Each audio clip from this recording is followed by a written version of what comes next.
શ્રી કૃષ્ણ। કેમ છો બધા યુટ્યુબ ફેમિલી મિત્રો? મજામાં ને?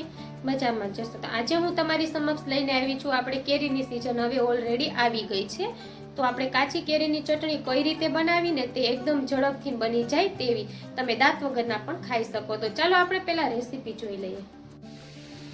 જો આજે આપણે કેરીની ચટણી બનાવવાની છે। આપણે હવે સિઝન આવી ગઈ છે કેરીની, એટલે આપણે કાચી કેરીની ચટણી કઈ રીતે બનાવીને રોટલી સાથે આપણે ખાવા માટે તે આજે અમે તમને બતાવવાના છીએ। તો ચાલો સૌપ્રથમ આપણે આની છાલ ઉખેડી લઈએ। જો આપણે આ કેરીની છાલ ઉખેડી લીધી છે, હવે આપણે કઈ રીતે કરવું ને તે તમે જોઈ લેજો। આપણે જો સરસથી આ ચટણી છે ને બધાને ભાવે, તમે 2 રોટલી વધારે ખાવ એવી સરસથી બને છે। તો કઈ રીતે અમે બનાવીએ છીએ ને તે તમે જરૂરથી જોઈ લેજો, કેમ કે અત્યારે હવે આપણે ખાસ કેરીની સિઝન આવવા લાગી છે। તો જુઓ કેરીની ચટણી આપણે બનાવી છે સરસથી ને। જુઓ ત્યાર પછી આપણે કેરીના કટકા કરી લેવાના છે। જો આ રીતે આપણે કટકા કરીને સરસથી મિક્સર જારમાં આપણે આજે ચટણી બનાવવાની છે।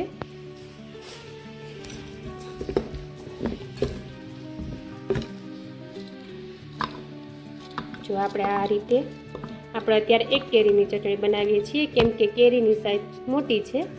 પછી તમારે વધારે બનાવવી હોય તો તમે બનાવી શકો છો।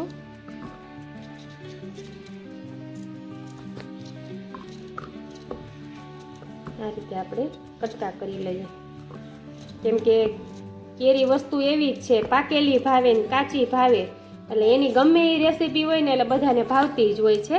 એટલે અમે તમારી સમક્ષ આજે કાચી કેરીની ચટણી બનાવવાની છે, એટલે સરસથી બધાને ભાવે, આપણે સાઈડ ડીશમાં આપણે લઈ શકીએ છીએ।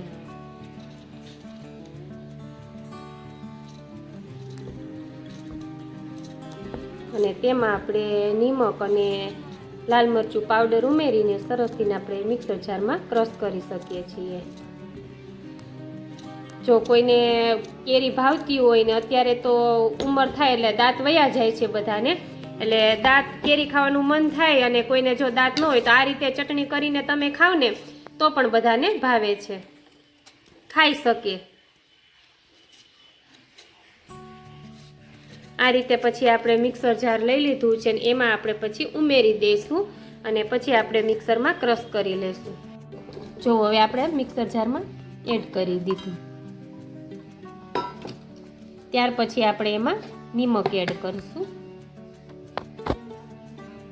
જોતા પૂરતું એમાં નિમક એડ કરવાનું છે સ્વાદ પ્રમાણે। ત્યાર પછી આપણે લાલ મરચું પાવડર એડ કરીશું। જો તીખી વધારે ખાવી ભાવતી હોય તો વધારે તમે લઈ શકો છો, અને ઓછું ખાવું હોય તો તમે ઓછું લઈ શકો છો। ત્યાર પછી આપણે આને ઢાંકણ બંધ કરીને અને મિક્સરમાં ચાલો આપણે ચક્કર લગાવી લઈએ। જો આપણે સરસથી મિક્સરમાં મિક્સર જાર એડ કરી દીધું છે, હવે આપણે આને 3 થી 4 ચક્કર લગાવી લઈએ। જો આપણા મિક્સર જારમાં આ રીતે થઈ ગયું છે, હવે આપણે એને એક વાટકીમાં બહાર કાઢી લેશું। જો આ રીતે આપણી ચટણી તૈયાર થઈ ગઈ છે। જો આપણે આ વાટકીમાં એડ કરી દઈએ ચટણીને।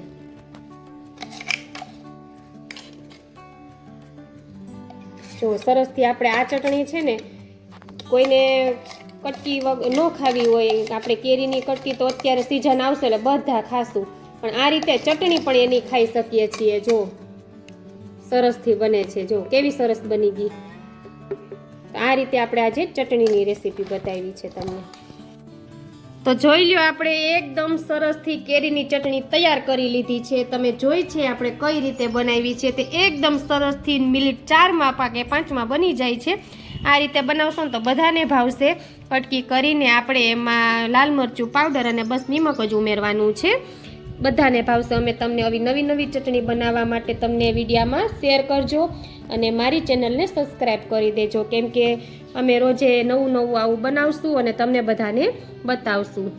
જો બાળકોને પણ ભાવે અને દાંત વગરના પણ ખાઈ શકે એવી સરસથી આજે આપણે કાચી કેરીની ચટણી બનાવી છે।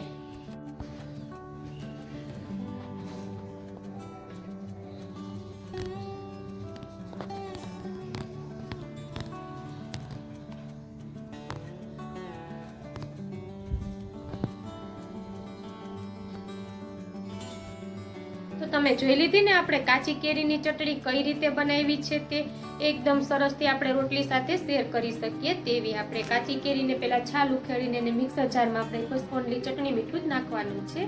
તો આ રીતે તમે બનાવશો ને તો તમે કેરીની આપણે ચીરું કરીને ખાઈએ ને કાચી કેરીની એના કરતાં ચટણી વધારે ભાવશે. તો જરૂરથી આ રીતે બનાવજો, સાઈડ ડિશમાં તમને બધાને ભાવશે અને બાળકોને તો ખૂબ જ ભાવશે. તો અવનવી રેસીપી જોવા માટે, અવનવી વાનગી જોવા માટે મારી ચેનલને તમે સબસ્ક્રાઇબ કરી દેજો, શેર કરજો, લાઈક કરજો અને સબસ્ક્રાઇબ કરજો. ચાલો છેક સુધી વિડીયો જોયો છે ને તે માટે તમને બધાને થેન્ક યુ. જય માતાજી, જય શ્રી કૃષ્ણ.